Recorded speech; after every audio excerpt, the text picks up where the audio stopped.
ദൈവം നമ്മളെല്ലാവരും ധാരാളമായിട്ട് അനുഗ്രഹിക്കട്ടെ. നമുക്ക് ഇന്നത്തെ ചിന്തയ്ക്കൊരു വചനം വായിക്കാം. 2 രാജാക്കന്മാർ 2-ാം അധ്യായം അതിൻ്റെ 8-ാമത്തെ വാക്യം ഒന്ന് ഉറച്ചു വായിച്ചേ.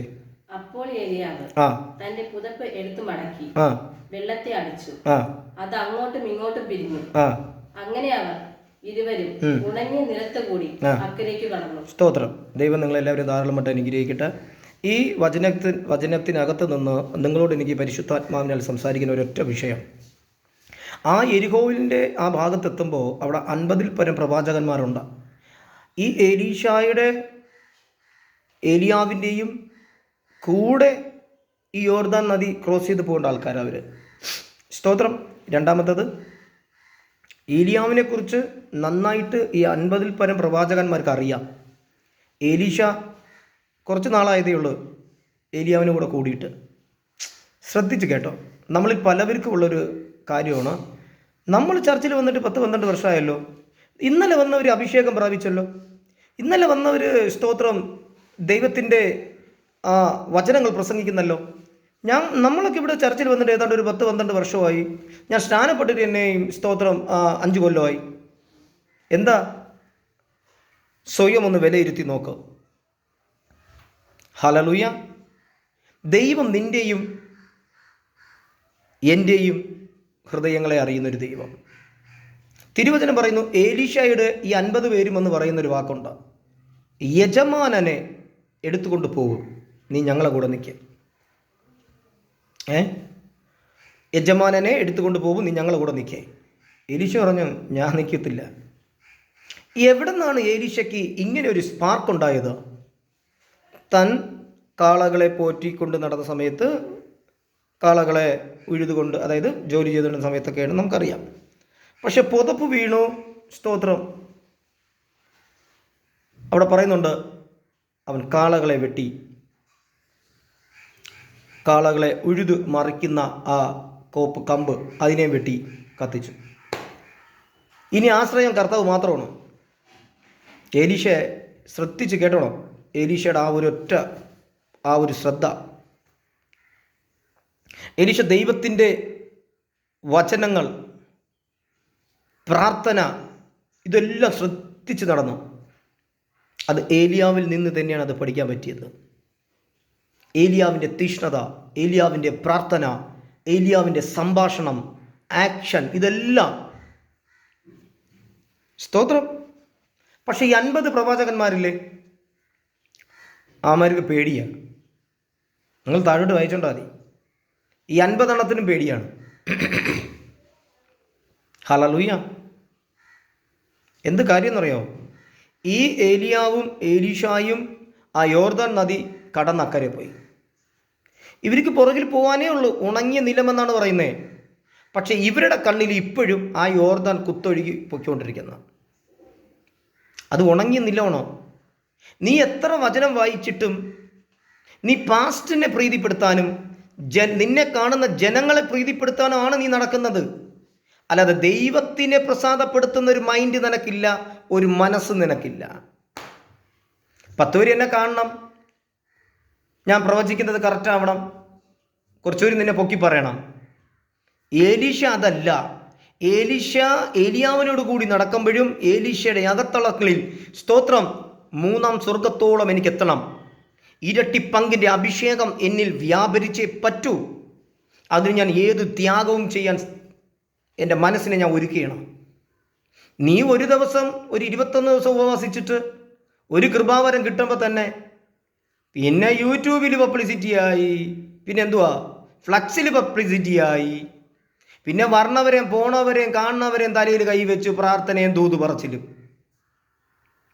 നിങ്ങൾക്കിത് കേൾക്കുമ്പോൾ നിങ്ങൾക്കത് ഇഷ്ടപ്പെടില്ലെന്ന് ഞാൻ എപ്പോഴും പറയും. ഇഷ്ടപ്പെടുകയോ ഇഷ്ടപ്പെടുകാതിരിക്കുക, അതൊന്നും എൻ്റെ ഒരു വിഷയമൊന്നുമല്ല. ദൈവവും നീയുമായിട്ട് ഒരു സ്പാർക്ക് ഉണ്ടോ എന്ന് നോക്കുക.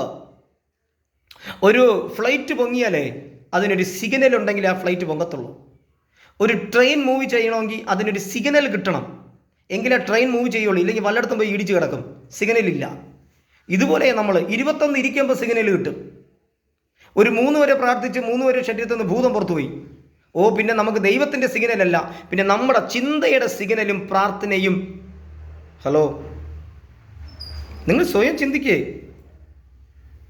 പക്ഷെ ഇവിടെ നിങ്ങൾ ശ്രദ്ധിക്കേ, ഏലീശയും ഏലിയാവും ഒരു മനസ്സോടെ കൂടിയാണ് ആ യോർദാൻ ക്രോസ് ചെയ്ത് പോയത്. നമ്മൾ പാസ്റ്റർമാരോട് നിൽക്കുമ്പോൾ സ്തോത്രം, നല്ല പ്രാർത്ഥിക്കുന്ന പാസ്റ്റർമാരുണ്ട്, നമ്മുടെ കുറ്റങ്ങളെ ബോധ്യപ്പെടുത്തി തന്ന് നമ്മളോടൊപ്പം നിർത്തുന്ന പാസ്റ്റർമാരുണ്ട്. പക്ഷെ നമുക്കിഷ്ടമില്ല. നമുക്ക് നമ്മളുടെ തെറ്റുകളെ തിരുത്തി നമ്മളോടൊപ്പം നിൽക്കുന്ന പാസ്റ്റേഴ്സിനെ കണ്ടുകൂടാ. അപ്പം നമ്മളവിടെ ആ സഭയെ കലക്കി ആ പാസ്റ്ററിനെ ഇനി പറയാൻ പറ്റാത്ത വാക്കുകളും പറഞ്ഞ് ഇറങ്ങിപ്പോകും. നല്ല സ്വഭാവം. സ്തോത്രം. ആ യോർദാൻ നദിക്കടെ കരയിൽ നിൽക്കുമ്പോൾ ഏലിയാവ് ആ പുതപ്പെടുത്തടിച്ചേ, പക്ഷേ ഏലീശ കൂടെയുണ്ട്. ഏലീശ പറയണമെന്ന്, അയ്യോ അടിക്കല്ലേ, ഇത് വലിയ കുത്തൊഴുക്കുള്ള നദി, നമുക്കിത് എങ്ങനെ കടന്നു പോകാൻ പറ്റും? ഇതൊന്നും അങ്ങേക്ക് ചിന്തയില്ല. അങ്ങയുടെ ചിന്ത ഒറ്റ ഇതേ ഉള്ളൂ, ഇരട്ടി പങ്കിൻ്റെ അഭിഷേകം എനിക്ക് വേണം. ഹല്ലേലൂയ. 50 പേര് നോക്കി നിൽപ്പുണ്ട്. ഈ 2 പേരും കൂടി അത് ക്രോസ് ചെയ്ത് പോയി. ആ ക്രോസ് ചെയ്ത് കുറച്ച് നടന്നപ്പോൾ തന്നെ സ്വർഗത്തിൽ നിന്ന് സ്തോത്രം അഗ്നിമയ രഥങ്ങൾ ഇറങ്ങി ഏലിയാവിനെ എടുക്കുന്നുണ്ട്. അത് ഏലീശ കണ്ടു. ഏലീശ കണ്ടു. ശ്രദ്ധിച്ച് കേട്ടോ, ഏലീശ കണ്ടു.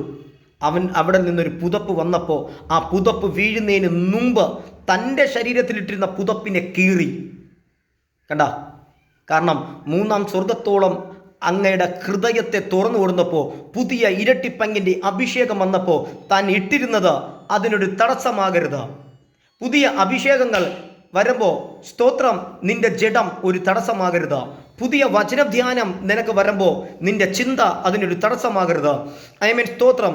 പുതിയ കൃപാവരങ്ങൾ ദൈവം നിനക്ക് നൽകുമ്പോൾ നിനക്ക് അഹംഭാവം അത് നിനക്കൊരു തടസ്സമാകരുത്. കീറിക്കള. കർത്താവേ, അങ്ങ് തന്നത്, അങ്ങാണ് ഇതിൻ്റെ ഉടയവൻ, അങ്ങയ്ക്കാണ് എല്ലാം മഹത്വം. ആമേൻ, ഞാനല്ല. എത്ര പേർക്ക് ഇത് മനസ്സിലാവുന്നുണ്ട്? ചിലപ്പോൾ നിങ്ങൾ എന്നെ ഇതിൽ പുച്ഛിക്കുമായിരിക്കും. എനിക്കതിന് ഒരു പ്രശ്നവുമില്ല, ഒരു പ്രശ്നവുമില്ല. നോ, സന്തോഷമേ ഉള്ളൂ. കാരണം നിങ്ങൾ മനസ്സിലാക്കുക, വില കൊടുത്താലേ കൃപാവരങ്ങൾ കിട്ടത്തുള്ളൂ.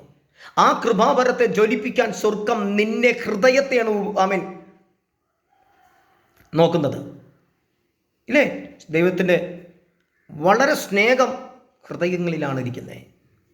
ഇവിടെ 2 പേര് പോയി ആ ഉണങ്ങിയ നിലത്തൂടെ പോയിട്ട് തിരിച്ച് വരുമ്പോൾ വീണ്ടും അത് യോജിപ്പിച്ച് കിടപ്പുണ്ട് യോർദാൻ നദി. ഏലീശ ആ പുതപ്പെടുത്ത് അടിക്കുന്നുണ്ട്. പക്ഷെ ഇപ്പുറത്ത് നിൽക്കുന്ന ആ 50 പ്രവാചകന്മാരില്ലേ, ഏലീശയെ കണ്ട് ഏലീശയുടെ മുമ്പിൽ മുട്ടുമടക്കി. എന്തേത്? മുട്ടുമടക്കി. എന്താ സംഭവം? യോർദാനെ പേടിച്ച് നിൽക്കുന്നമാര്, യോർദാനെ പേടിച്ച്. ഇതിൽ കൂടി കേൾക്കുന്ന നിന്നോട് പറയണ, നീ പാസ്റ്ററാവാം, വിശ്വാസിയാവാം, നിന്റെ മുമ്പിൽ നിൽക്കുന്ന യോർദാനെ നീ അടിക്കാതെ നിന്റെ ശുശ്രൂഷ മുമ്പിലിട്ട് വരത്തില്ല.